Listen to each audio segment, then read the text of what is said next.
Video को ज्यादा से ज्यादा शेयर करें। इस समय की बड़ी खबर आप तक साझा करने की कोशिश कर रहे हैं कि जम्मू के जिवल इलाके में हुए गोलीकांड को लेकर पुलिस के हाथ में एक बड़ी कामयाबी लगी है, जिसमें बताते चलें कि पुलिस ने जो है वो जिवल गोलीकांड के जो है वो 3 आरोपियों को दिल्ली से गिरफ्तार कर लिया है, जिनकी पहचान भी हम आप तक साझा करेंगे। लेकिन बता दें कि जिस तरह से जम्मू के जिवल इलाके में जो गोलीकांड हुआ, उसके बाद पुलिस की तरफ से लगातार आरोपियों को पकड़ने के लिए जो है वो प्रदेश से बाहर भी छापेमारी की जा रही थी। लेकिन ऐसे में पुलिस को एक बड़ी कामयाबी मिली है। सैल्यूट करना होगा एसएचओ नवाबाद और उनकी पूरी टीम को, जिनकी तरफ से 3 आरोपियों को दिल्ली से गिरफ्तार किया गया है, जो कि आगे के लिए जो है वो भागने की फिराक में थे। लेकिन ऐसे में उससे पहले पुलिस ने जो है वो 3 आरोपियों को दबोच लिया है, जिन्हें जम्मू के लिए जो है वो लाया जा रहा है। और बताया जा रहा है कि वो जल्द ही जो है वो जम्मू में यहाँ पर पहुंचेंगे और उसके बाद पुलिस जो है वो रिमांड पर लेकर इस पूरे केस का जो है वो एक बड़ा खुलासा करेगी और पता लगाएगी कि आखिरकार उन्होंने जो है वो ऐसा क्यों किया था। लगातार जम्मू के जिवल इलाके की बात करें तो जब ये पूरी वारदात पेश आई तो उसके बाद हर तरफ एक अफरा तफरी का माहौल था और हर कोई जो है वो पुलिस पर सवाल उठा रहा था। लेकिन ऐसे में दिल्ली से जो है वो गिरफ्तार ये 3 आरोपी किए गए हैं। और बता दें कि फिलहाल जो ये बताया जा रहा है कि इन्होंने हथियारों को जो है वो कहीं पर छिपा कर रखा हुआ है, जिसको लेकर पुलिस फिलहाल अलग अलग एंगल से इस पूरे मामले की जांच कर रही है। और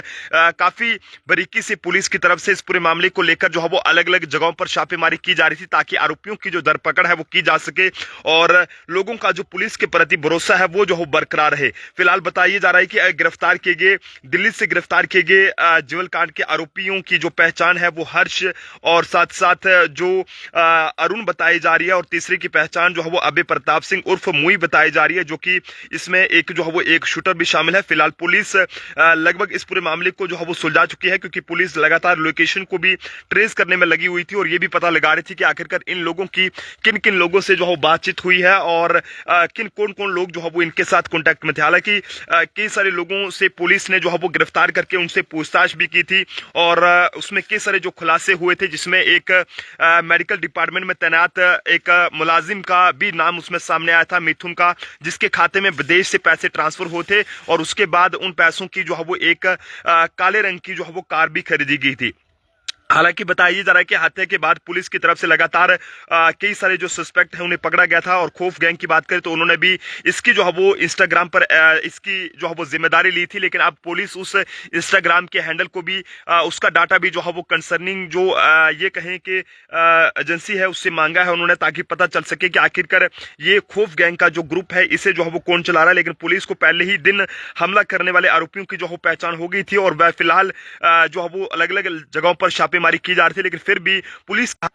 जैसे ही पुलिस को जो है वो आरोपियों के ठिकाने के बारे में जानकारी मिली तो ऐसे में पुलिस ने मौके पर पहुंचकर इन 3 आरोपियों को गिरफ्तार कर लिया है, जिसके बाद पुलिस ने आगे की जो कार्रवाई है वो शुरू कर दी है। बता दें कि ये वो तस्वीरें थी उस टाइम जम्मू के जिवल इलाके में हुए गोलीकांड की, जिसको लेकर जम्मू शहर के अंदर एक सनसनी सी फैल चुकी थी और हर कोई यही कह रहा था कि जनाब आखिरकार जिवल इलाके में इतना बड़ा जो ये कहें कि जो कांड है वो किस तरह से देखने को मिल सकता है। और कई सारी जो सीसीटीवी फुटेज थी वो भी मौके की वहां पर सामने आई थी। पुलिस को लगभग उसी वक्त ये केस का पता चल गया था, लेकिन आखिरकार पुलिस ने जो है वो पूरे तरीके से मामले की जो है पुलिस जांच कर रही थी और जांच किए जाने के बाद पुलिस ने जो है वो आखिरकार इस पूरे गोलीकांड में शामिल जो आरोपी हैं 3 आरोपी जो है उन्हें गिरफ्तार कर लिया।